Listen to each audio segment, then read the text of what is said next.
News of the Times. The Scissors Murder Mystery. Unsolved Brixton Crime Shocks Edwardian London. Welcome to News of the Times. In May 1900, the mutilated body of Mary Waknell was discovered in the basement flat of a quiet Brixton home. She had been stabbed nearly 40 times, and many of the wounds inflicted with her own sewing scissors turned into a makeshift dagger. The killer vanished into the night, leaving behind bloodstained sheets, a cryptic postcard, and a room untouched by struggle. Was it a former husband, a man known only as Jack, or one of the many anonymous visitors she discreetly admitted under cover of darkness? Despite extensive press coverage, arrests, and conflicting suspicions, no one was ever charged, and the case faded into obscurity. Join us as we explore this shocking Edwardian-era murder through the eyes of contemporary reporters, coroners, and police, and follow the cold trail of one of London's most brutal unsolved crimes.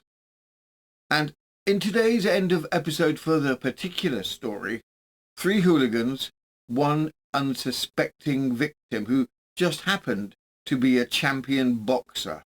Turns out crime doesn't pay, especially when it walks straight into a left hook and loses its teeth. So, find yourself a quiet corner, pour a comforting cuppa, and settle in. Tonight's tale awaits, full of mystery, mayhem, and a few surprises along the way. Let the story unfold. Background. Mary Burgess Waknell, Brixton, 1900. A respectable working-class corner of Edwardian London, where lace curtains signalled order and reputation meant everything. It's here, in a modest basement flat, that we find Mary Burgess Waknell, a twice-divorced mother of 3, struggling to keep afloat in a world that offers little sympathy to women like her. A skilled mantle maker, Mary had seen her business wither away, perhaps hastened by the harsh judgment of a society that viewed her past with suspicion. Now, with no steady income, she made ends meet as best she could, pawning her belongings one by one, and occasionally entertaining men after nightfall, once her teenage son was asleep in the front kitchen. 16-year-old William, a clerk in the city, lived with Mary and remained devoted to her, as did her 2 older children. Her daily letters to her daughter paint a picture of warmth and affection, a close-knit family trying to stay connected even as hardship closed in. But all was not peaceful behind the polite facades of Brixton. Mary's ex-husband had threatened her life if ever he found her with another man, and now there was talk of a mysterious visitor, someone called Jack. In Edwardian society, a divorced woman was already tainted. 2 divorces plus late-night visitors could be enough to ruin any chance at respectability. But Mary wasn't reckless, just resourceful.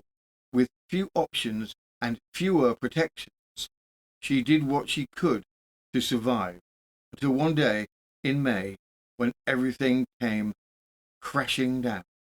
On the morning of May the 12th, 1900, in a quiet Brixton basement flat, 16-year-old Robert Burgess made a discovery that would horrify even the most seasoned of police officers. His mother, Mary Waknell, also known by other names, lay dead, stabbed dozens of times in the chest with a pair of dressmaking scissors. The ferocity of the attack and the disturbing intimacy of the scene made the case infamous. but as the press descended upon Water Lane, their portrayals of Mary told two very different stories, each soaked in Edwardian judgment. From the Evening News, the 14th of May, 1900, the Brixton tragedy. In a little outhouse at the rear of the old-fashioned family residence, improvised into a coroner's court, lies the mutilated body of a woman. She is Mary Waknell, sometimes known as Annie Burgess, and sometimes as Lizzie White, who received her death at the hands of someone whose identity is as yet unknown. The virulent, semi-hysterical force expended in the infliction of each of the 25 stabs indicated with a pair of scissors indicate sufficient clearness that the murder was committed under the influence of an excess of epileptic fury. The Evening News wastes no time in painting Mary as a morally compromised figure, going so far as to list her previous aliases and speculating about an epileptic fury. Even her son is described as a dull, phlegmatic lad who lumbered into the courtroom. There is no hint of empathy, only the quiet suggestion that this tragedy might somehow have been expected. From the Evening News, the 14th of May, 1900, Mrs. Waknell had been twice married and was living apart from her present husband, that she was well known in the public houses and took promiscuous male acquaintances to her rooms, and that it was by one of these men that she was in all probability murdered. To the Edwardian press, a twice divorced woman who sometimes met men at night was not only immoral, she was expendable. The Evening News makes little effort to conceal its contempt, linking her murder to her lifestyle with an air of grim inevitability. The Evening News, the 14th of May, 1900, continues. A boy with a blank, dead wall of a face lumbered heavily into the witness box. He was Robert W. Burgess, the son, who, on going into the front room in the early morning, stumbled over the corpse of his mother lying in her nightdress behind the connecting door, between the bed and the door that led from the front room to the passage. With many a halt and a stumble, he told how his mother sometimes did mantle making, but not often. How, in spite of the fact that she did little or no work, she was able to pay the rent and provide him with food, and how he last saw her alive at 10 minutes to 11 on Friday night, when she went out, showily dressed, saying he was to sleep and not to stir from the next room. She often went out at that hour, nearly every night, he added, and his head drooped. That was the last time I saw her alive. The balance of his testimony established these points. First, that the room was not disturbed, that 14 shillings, which belonged to his mother, was missing, and that the shears used by his mother were generally kept on her sewing machine and were in easy reach of anyone who was familiar with the room.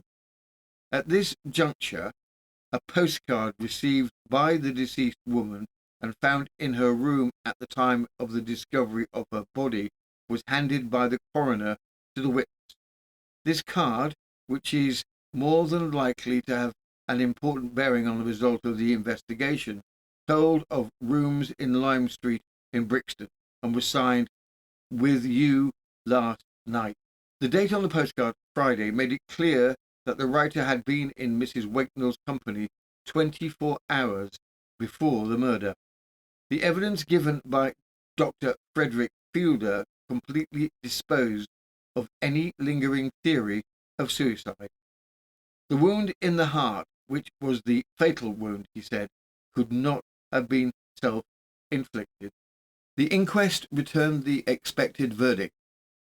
Although the papers reports a man had been arrested, his shirt cuffs stained with blood. Mary's husband also reported himself to police, but was released after giving a satisfactory account of his movements. Verdict: murdered by some person or persons unknown, said the jury, and thus, for the present, the case stands. An arrest. The police today arrested a man on suspicion of being connected with the tragedy. The outside of his shirt cuffs, especially the right one, it is stated, bore bloodstains, and there was blood on his shirt cuffs and the sheets of his bed. The suspect, who has not yet been formally charged, is merely detained pending further inquiries. An Evening News representative learns today that the husband of the dead woman, hearing that the police were anxious to ascertain his whereabouts, reported himself at Brixton station last night, and being able to satisfactorily account for his time, he was not detained. It is stated that the man arrested is known to have been intimately acquainted with Mrs. Waknell. A week later, the Weekly Dispatch offered its own version of events, no less lurid but far more sympathetic. Mary is still described through the lens of social judgment, but there is a sudden shift, the kindness to her landlady, her financial struggles, even the photos of her children found at the scene. These details complicate the cartoonish portrait offered in the earlier report. From the Weekly Dispatch in London, the 20th of May, 1900. Woman stabbed to death. The body horribly mutilated. Murderer at large. Number 44 Water Lane is called St. Kilda and has been for times past in the occupancy of a gentleman and his wife named Williams. Some 9 months ago, Mrs. Williams had a couple of rooms to let, the basement floor, and these were afterwards let to Mrs. Burgess and her on a lad of 15 who had a clerkship in the city and went to business every morning at about 8:30 a.m. Mrs. Burgess, or Waknell, was rather confidential, and she told her landlady that she had had a couple of husbands, her first being a man named Burgess, and the second a man called Mr. Waknell. Mrs. Burgess said that she was rather afraid of her second husband because he had threatened her that he would, if he found her after he parted with her in any other man's company, murder her. Mrs. Williams thought this was mere idle chatter until she found that Mrs. Burgess was in the habit of meeting a young fellow named Jack. Mr. Williams, the landlord, did not like Mrs. Burgess, and he prevailed upon his wife to give her notice to leave the rooms she occupied. The landlord wanted to leave at once, but it seemed that Mrs. Williams remembered how kind her lodger had been when she, Mrs. Williams, had been ill, and she postponed the notice to leave until the last moment. Mrs. Burgess was looking out for fresh apartments and had secured some in Brixton, sending her new landlord to Mrs. Williams for a reference. At about 5 o'clock on Friday week, Mrs. Williams saw Mrs. Burgess alive for the last time, and they had a chat about the new rooms that were to be taken. Mrs. Williams told her lodger that she had, despite what her husband had said, given her a good reference because she had always paid her rent regularly. The discovery of the crime. About 7 o'clock on Saturday morning, Mr. Burgess called out, "For God's sake, Mrs. Williams, come down. My mother is covered in blood." Mrs. Williams went downstairs, and in the front room, in the basement, she was horrified to see her lodger lying on the ground, partially on her back, with a pillow covering her face, and with a pair of tailor's or dressmaker's scissors plunged into her heart. Mrs. Williams saw that the body had been mutilated, and that there was a great many stabs or wounds upon it. She touched the body, and finding it was cold, thought that she would be acting rightly by drawing the weapon from the bleeding heart of the prostrate woman. In her frenzy, she endeavoured to do so, but the scissors had transfixed the heart, and she could not remove them. The body was turned over, and it was clear that a ghastly crime had been committed, for on it there were quite 35 distinct and separate stabs. Mrs. Williams at once sent for the police and the doctor, and at an early hour the body was removed. Mrs. Burgess, when found foully murdered, was clad only in her chemise and lay upon the floor of the room in the basement. Her assailant must have first attacked her from behind, and his final blow transfixed her heart. Where the Evening News implied her lifestyle was to blame, the Dispatch lingers on the domestic scene. The chemise she wore, the bottle of whisky, the unopened letters, the pawn tickets for bed sheets, and 13 spoons. It does not absolve, but it sees her as human. The blood-stained carpet.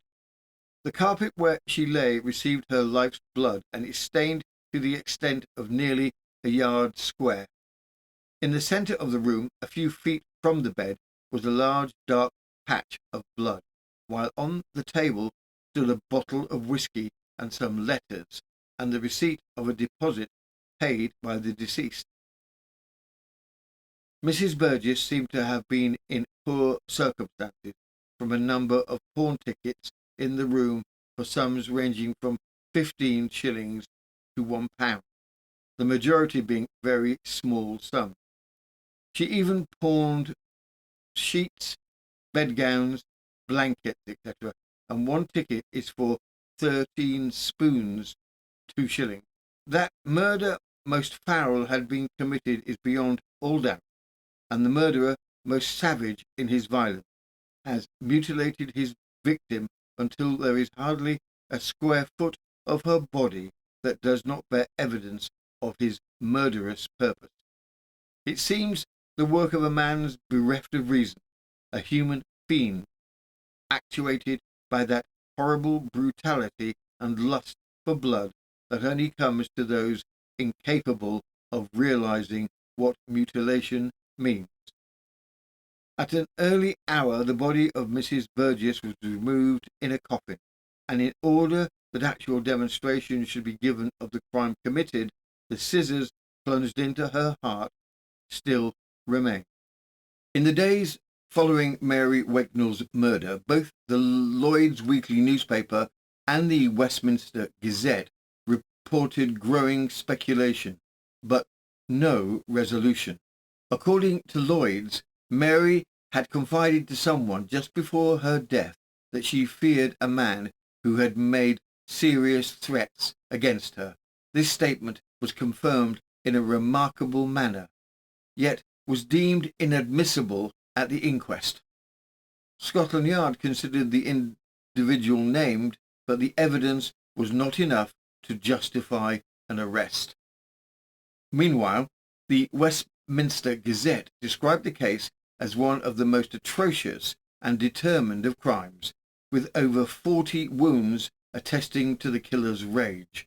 Detectives were said to be at a loss. Neither hard evidence nor reliable leads could be found. Even the newest trace, they warned, may not be worth much. And so the trail began to fade, not with resolution, but with retreating footsteps in the dark. From the Weekly Dispatch, London, the 27th of May, 1900. Brixton murder mystery. Police without a clue. Who is the murderer? Remarkable discovery. Although many days have passed since the mutilated body of the murdered woman, Mrs. Waknell, was discovered in the basement of 44 Water Lane in Brixton, the police authorities are no nearer the solution of this latest of London murder mysteries than they were the very first hour they received the information.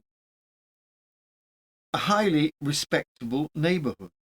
Mrs. Waknell occupied 2 rooms in the basement for about 9 months, the landlord of the house being a Mr. Williams. Mrs. Waknell was a mantle maker and the mother of 3 grown-up children, 2 sons and a daughter, and she lived apart from her husband. Waknell is the name of her second husband, who formerly occupied a good position in an old established stationer's, her first husband being a Mr. Burgess. Some few years ago, Mrs. Waknell had a very good connection amongst the city firms, and she was in the habit of receiving work from at least a dozen firms, but lately the work had dropped off, and Mrs. Waknell took to spending her nights in the streets, where she made the acquaintances of strange men. With his mother at Water Lane lived Robert, her youngest son, who slept in the back kitchen, whilst Mrs. Waknell slept in the front room. On the Friday night, Robert came home from work as usual and gave his mother 6 shillings and 6pence, which she placed in her pocket. At about 9:30 she began to dress herself, and just before 10 she left the house without making any remark as to the hour that she would return. Robert went to bed, but the next morning he awoke at about 7:45, and thinking his mother had overslept herself, he sprang out of bed and went into the front room. The blinds were still down, and peering into the faintly lit room he was horrified to find his mother lying on the floor in a great pool of blood with a pillow over her face. The lad thought his mother had fainted, but when he pulled the pillow from her head, a terrible sight was before him, for on his mother's throat was a great gash from which blood was still flowing profusely, whilst embedded in his mother's breast was a pair of scissors. The terrified lad at once screamed out and went for a doctor, who arrived a few minutes later. Mrs. Waknell was lying with her head about 2 feet from the foot of the bed, clad only in a short vest and a chemise. Her right arm and head and face were covered with blood, and she lay on her back, her legs being drawn up. Blood was issuing from her nose and mouth, whilst between the ribs on her left side were a pair of scissors plunged into the body right up to the hilt. The body was quite cold, and in the opinion of the doctor, death had taken place some 4 hours previously. The bed had been slept in, it was clear, but so far as was then ascertained, there appeared to be no signs of any struggle having taken place, nor had anyone in the house heard anything unusual during the night. In fact, the dead woman's son Robert had not been awakened, nor had he heard his mother return home. After the police were called, the body with the scissors still embedded in it was removed to the mortuary and a search made of the room. Mrs. Waknell's clothes were hanging on the knob of the bedstead, but not a coin could be found either in her pockets or in the room. So far as could be ascertained, the only purchase made by the deceased was a quart of whisky, which stood untouched on the table. On the mantelpiece were a number of letters, and amongst them a postcard in a man's handwriting addressed to the deceased and signed "With you last night" instead of a name or initial. Strangely enough, the police are in possession of a very important piece of evidence: the hour the deceased returned home, because she was seen by a Brixton police constable who knew her by sight, walking in the direction of Water Lane from Effort Road in Brixton. About 15 or 16 minutes after it had struck midnight on Friday night, she appeared quite sober and was alone. Mr. and Mrs. Williams and the other lodgers thought she was a hard-working, respectable woman, and therefore whatever she did she had to do secretly and quietly. She was in the habit of going into the house first, seeing if anything was quiet, and then she would wait for the man to arrive with whom she had made an appointment.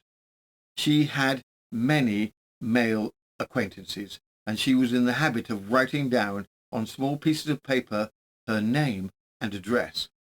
She was not unprepossessing, and occasionally she dressed with taste, and being a mantle maker, she frequently made her own clothes. She is described as being rather a jolly woman and not adverse to making rapid acquaintances or friendships. She told Mrs. Williams, her landlady, that she had left her husband. Mrs. Williams also knew that she had a friend named Jack, who was in the habit of meeting her, but beyond the husband and Jack, the landlady never knew her to speak of any friends, nor did anyone call on her so far as Mrs. Williams knew. Took place in darkness. Mrs. Waknell's rooms were lighted by gas, supplied from a penny in the slot meter, fixed in the coal cellar under the steps. When the room was entered, both gas brackets over the mantelpiece were turned off, and it was not until a penny was placed in the slot meter that a light could be obtained. There was no gas in the meter, nor was there any on Friday night. It was not a case of gas having been on and so burnt itself out, because both taps were turned off, and they were in exactly the same condition when the dead woman's son made the discovery. Admitted her murderer. That the deceased woman herself admitted her murderer to her rooms is beyond doubt. She was in the habit of entertaining and leaving her apartment by the door under the steps which led to the front door of the house, and, curiously enough, the door could only be opened and closed by means of the key which the deceased carried. Therefore, having entered, she would close the door, and she would have to lock it to keep it closed. Whilst her son made the discovery on Saturday morning, he also found that the door under the step was wide open, and the key in the back inside of the lock. It had been left so by the murderer, who escaped that way. When an examination of the body was made, it was found that amongst the many injuries, the deceased had a fearful black eye. In fact, so violent had the blow been that caused it, that the right eye was closed, the lid quite black, and the frontal bone injured. In the opinion of Dr. Fielding, this blow would have rendered the deceased partially unconscious. According to the notes taken by Dr. Fielding, one large wound in the throat exposing the muscles of the neck very deep and 3.5 inches long. 6 other wounds, each an attempt to cut the throat. And at the right end of the large wound there were 6 stabs. On the chest and sides there were 12 punctured wounds. The chief of these was one on the ribs in a line with the armpit. The next one, in which the scissors were embedded, had gone right into the heart. Several of the wounds had pierced the lungs. Several punctured wounds about the stomach. On the back, 3 wounds, one of them going right into the left kidney. The next had cut the spleen. There were 2 bruises on the arm looking like finger marks, and a puncture wound just above the left elbow, and another on the thumb. The police are of the opinion that no struggle took place in the room, as nothing, so far as they could see, had been disturbed, other than the disturbed condition of one of the sheets on the bed, which was almost dragged off and lay on the floor near the body.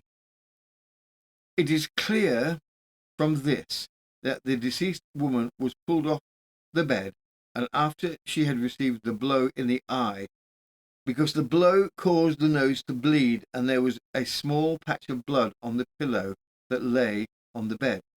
The blow in the eye did render the woman partially insensible, but she must have lain there and recovered, because the bruises on the arm and the cuts on the elbow and thumb showed distinctly that she put up her left arm to defend herself, and that was when her assailant dealt her the 6 blows in the neck with the scissors.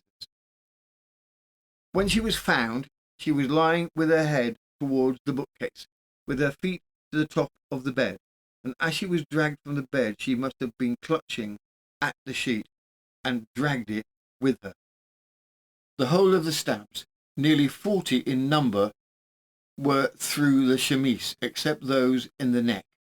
There is no blood on a single article of furniture in the room, nor is there any evidence that the murderer wiped his hands on anything. For the handle of the scissors blade that he grasped is thickly coated with blood, and therefore his hand must have been simply smothered. Quite a number of the wounds were deep, the scissors blade being forced right up to the hilt. The murderer must have remained in the room after he had committed the crime, searching for something, maybe some papers or the deceased's money, and he undoubtedly had a light. It could not have been the gas. The sight of the dying woman with the gash in her throat must have been too horrible even for him, and this is what led to his hiding his work by placing the pillow over the deceased's head. Having stabbed the woman about the front of her body, the murderer seems to have turned her over and then stabbed her about the back. Dr. Fielding is of the opinion that the man stood over his prostrate victim and did everything with one hand, because all the wounds are in one direction. It appears that she had a large circle of friends, and many of the letters are couched in endearing terms. Her daughter seems to be a constant correspondent, and she is in service of a family at Honor Oak as a parlour maid. The ex as suspect.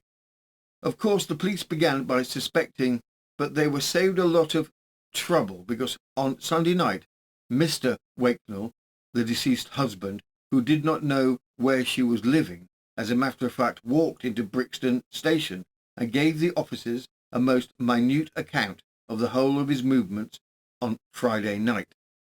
The deceased's son, Robert, says that he feels convinced that his mother must have had money in her pocket because he never knew her to spend the money he usually gave her on Friday night.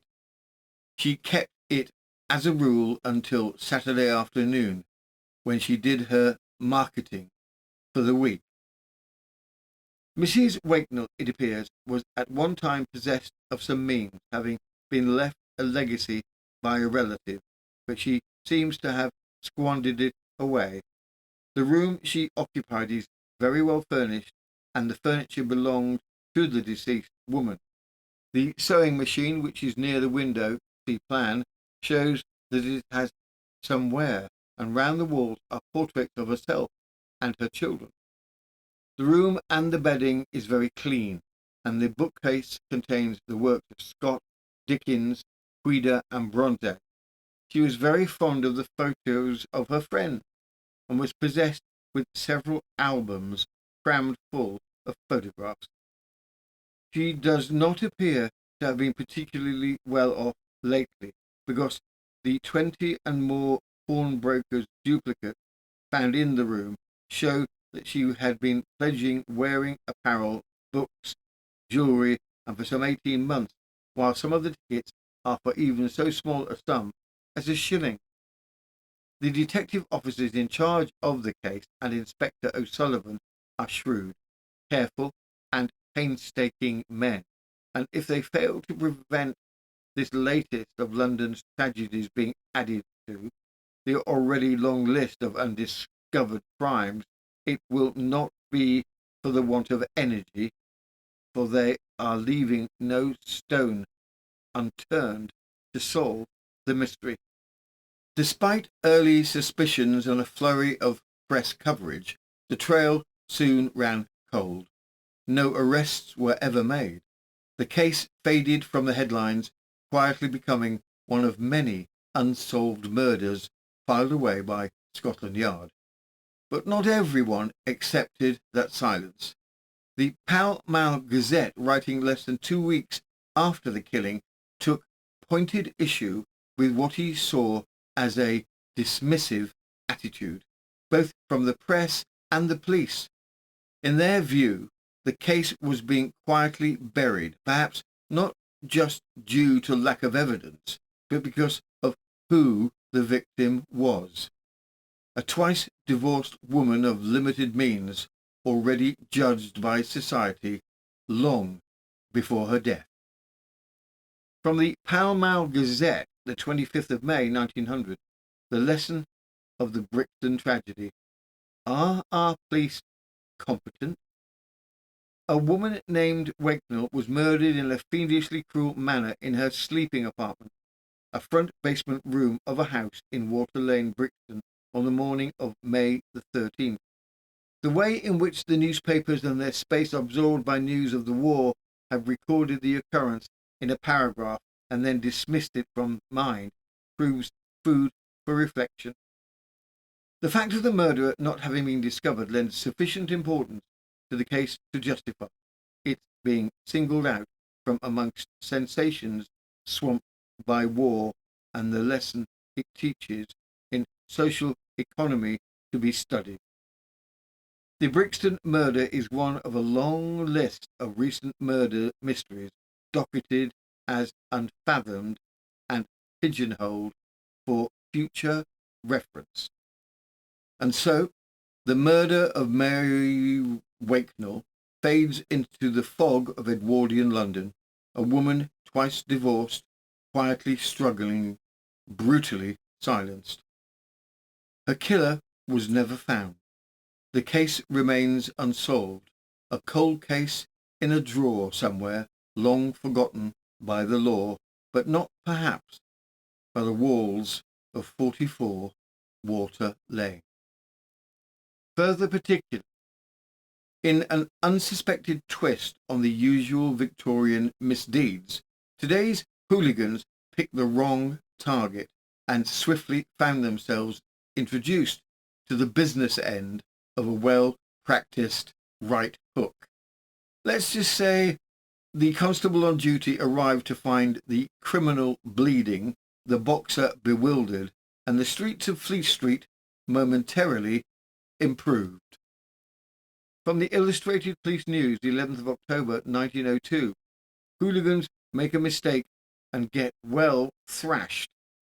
3 young hooligans had the misfortune on Saturday morning to attack a young printer named Powell, who is an excellent boxer, as he was passing through Gough Square near Fleet Street. Placing his back against a wall, Powell struck out viciously and floored all 3 of his assailants. They took to their heels, but Powell caught one of them and commenced to thrash him so soundly that his cries brought a constable to the spot. As the hooligan had 2 black eyes and a damaged nose, and had lost several teeth, Powell was arrested and charged at the Mansion House. No prosecutor appeared, however, and the young man was promptly discharged. And so concludes this episode of News of the Times, a tale of mystery, misfortune, and rather too many scissors. If you've enjoyed this jaunt into Edwardian unpleasantness, do tap like button. Gently mind, he's had a difficult week. Subscribe if you haven't already, or share it with a peculiar relative or suspicious neighbour who enjoys unsolved crimes over 11s. And finally, if you dare, try the mysterious YouTube hype button. Legend has it that if this is hit correctly, it sends our next episode sailing directly through the ether and into your parlour without the aid of a footman. Fancy more historical misdeeds, murderous goings-on, and the odd Victorian scandal involving spoons? Join us on Patreon, where over 700 ad-free documentaries await, covering everything from Georgian grifters to Edwardian eyebrow raisers. It's just £5 a month, or roughly the cost of a small posh biscuit, and there's even a 1-week free trial to tiptoe in cautiously as is proper. News of the Times, historical crime on patreon.com. The parlour's warm, the scandals plentiful, and no one minds if your tea is a bit strong. Until next time, do behave, or at least behave suspiciously enough to be interesting. This has been News of the Times, and I am Robin Coles, fog dodger, mystery mumbler, and recent recipient of the Royal Medal for losing one's way in a straight corridor.